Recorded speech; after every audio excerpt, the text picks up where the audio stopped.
Bismillahirrahmanirrahim. Assalamualaikum warahmatullahi wabarakatuh. Sahabat yang beriman dimanapun berada, semoga kita selalu dalam lindungan Allah Subhanahu wa ta'ala. Bismillahirrahmanirrahim.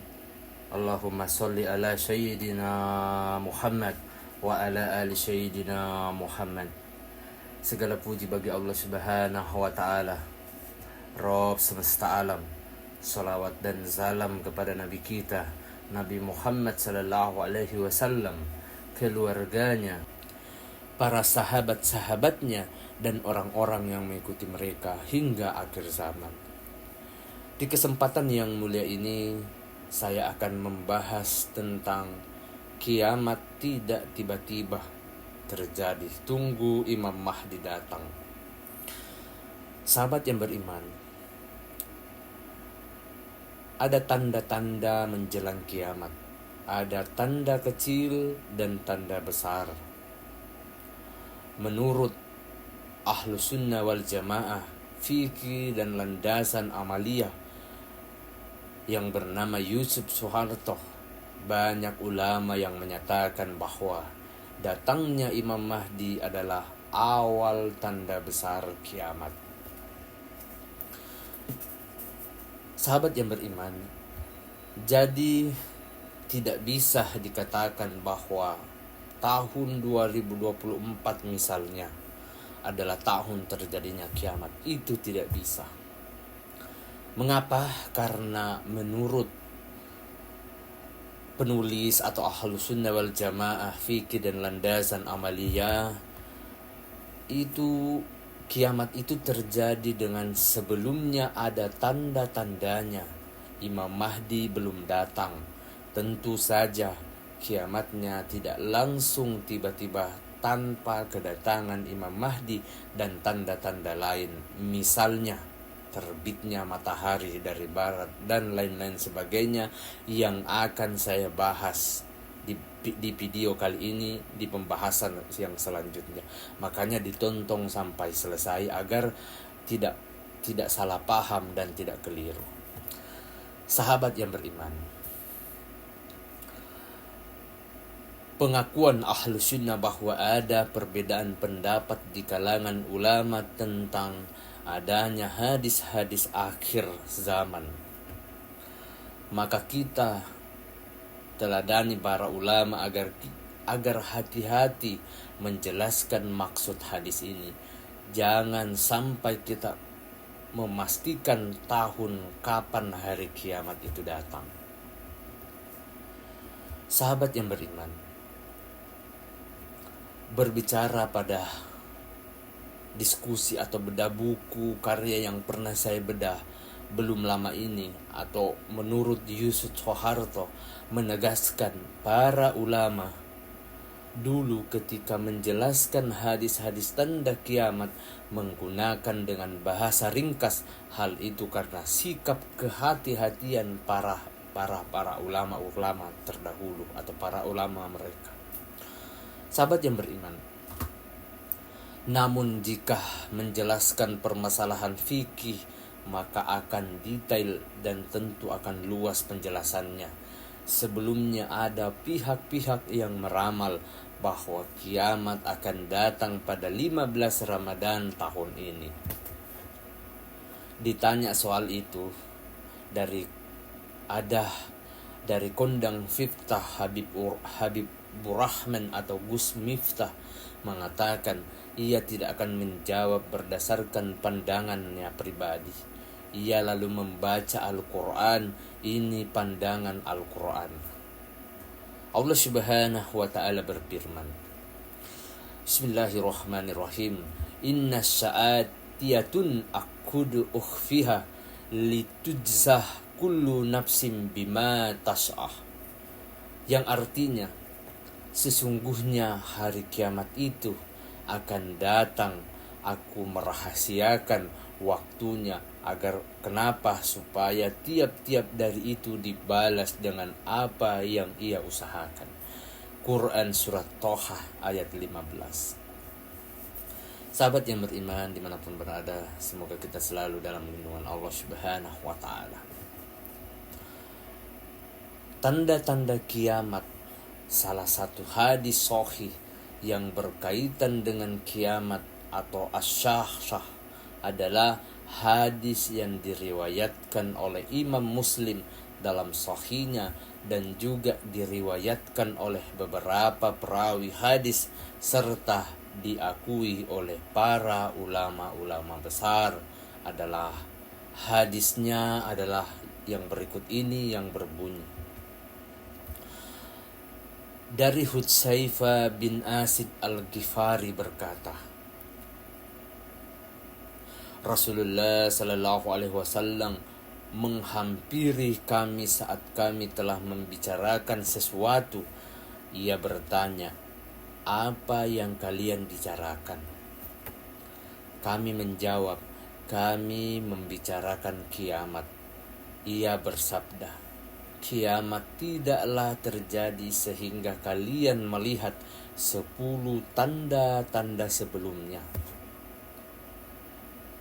Rasulullah Shallallahu Alaihi Wasallam menyebut kabut Dajjal, binatang atau ad-dabbah, terbitnya matahari dari barat, turunnya Isa bin Maryam alaihi salam, Ya'juj dan Ma'juj, 3 gerhana di timur, gerhana di barat, dan gerhana di Jazirah Arab, dan yang terakhir adalah api yang muncul dari Yaman menggiring manusia menuju tempat perkumpulan mereka.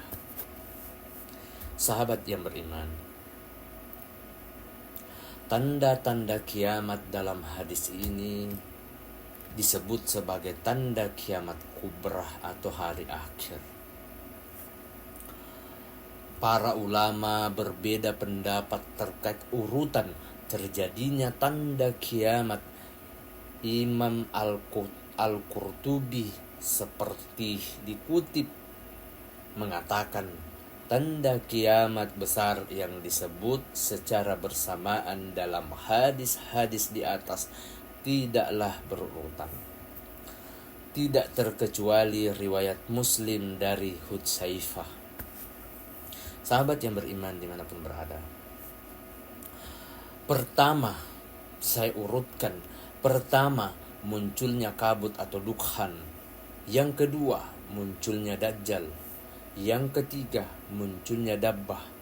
Yang keempat, terbitnya matahari dari barat. Yang kelima, keluarnya Ya'juj dan Ma'juj. Kemudian yang keenam, munculnya Isa bin Maryam alaihissalam. Yang ketujuh, adanya 3 gerhana di timur. Kedelapan, gerhana di barat. Kesembilan, gerhana di Jazirah Arab. Dan yang terakhir atau ke-10, adanya api yang muncul dari Yaman kemudian menggiring manusia menuju tempat berkumpul. Sahabat yang beriman, Al-Qurtubi menyebutkan bahwa ada hadis lain yang menyebutkan tanda-tanda tersebut secara berurutan, yakni hadis Muslim dari Hudzaifah dalam riwayat yang berbeda yang menyebutkan bahwa tanda yang pertama kali muncul adalah 3 gerhana. Oleh Al-Qurtubi, kejadian ini sudah pernah terjadi di masa Rasulullah Sallallahu Alaihi Wasallam. Sedangkan tanda-tanda setelahnya masih banyak diperdebatkan urutannya.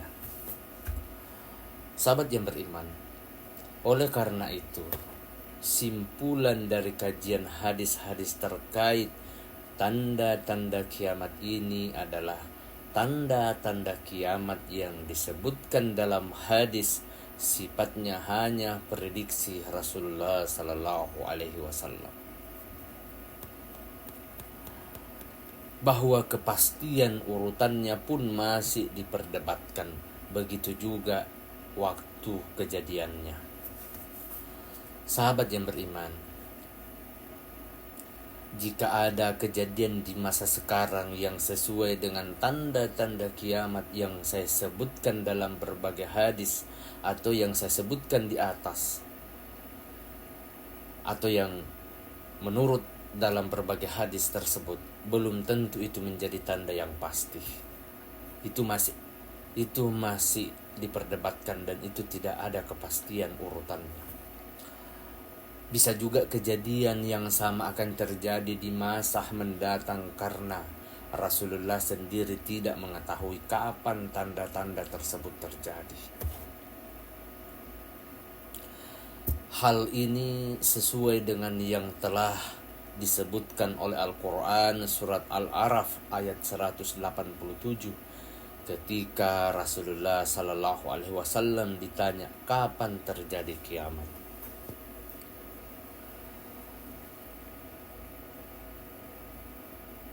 Sahabat yang beriman, dalam sebuah hadis yang berbunyi atau surat oleh Al-Quran surat Al-A'raf ayat 187, mereka menanyakan kepadamu tentang kiamat, bilakah terjadinya, atau katakanlah sungguh pengetahuan tentang kiamat itu adalah pada sisi Tuhanku atau Allah Subhanahu wa Ta'ala. Tidak seorang pun yang dapat menjelaskan waktu kedatangannya selain Dia. Sahabat yang beriman, menurut Fakhruddin Ar-Rasih menyebutkan bahwa salah satu hikmah tidak diketahuinya waktu terjadi kiamat adalah agar manusia tetap beribadah dan mencegah diri dari perbuatan maksiat tanpa memperhatikan kapan terjadinya kiamat. Wallahu alam bisawab. Semua atas izin Allah Subhanahu wa Ta'ala. Hanya Allah Subhanahu wa Ta'ala yang mengetahui waktu terjadinya kiamat. Sahabat yang beriman dimanapun berada, semoga kita selalu dalam lindungan Allah Subhanahu wa Ta'ala. Demikianlah pembahasan tentang kiamat tidak tiba-tiba. Tunggu Imam Mahdi datang. Semoga apa yang saya sampaikan pada kesempatan yang mulia ini bisa bermanfaat untuk kita semua, dan kita bisa mengambil hikmah dari video ini atau sebuah pembelajaran. Saya pribadi memohon maaf apabila ada salah kata ataupun ucapan dalam video ini. Perlu kita ketahui bersama, kebaikan, kebenaran itu hanya milik Allah Subhanahu wa Ta'ala. Kesalahan serta keburukan itu datangnya dari saya pribadi selaku manusia biasa yang tidak pernah luput akan kesalahan. Akhir kata, subhanakallahumma wa bihamdika asyhadu an la ilaha illa anta astaghfiruka wa atubu ilaik. Wassalamualaikum warahmatullahi wabarakatuh. Jangan lupa like, share, dan subscribe agar mendapat pemberitahuan dan update-update tentang kisah Imam Mahdi dan kisah-kisah Islam selanjutnya. Sekian dari saya.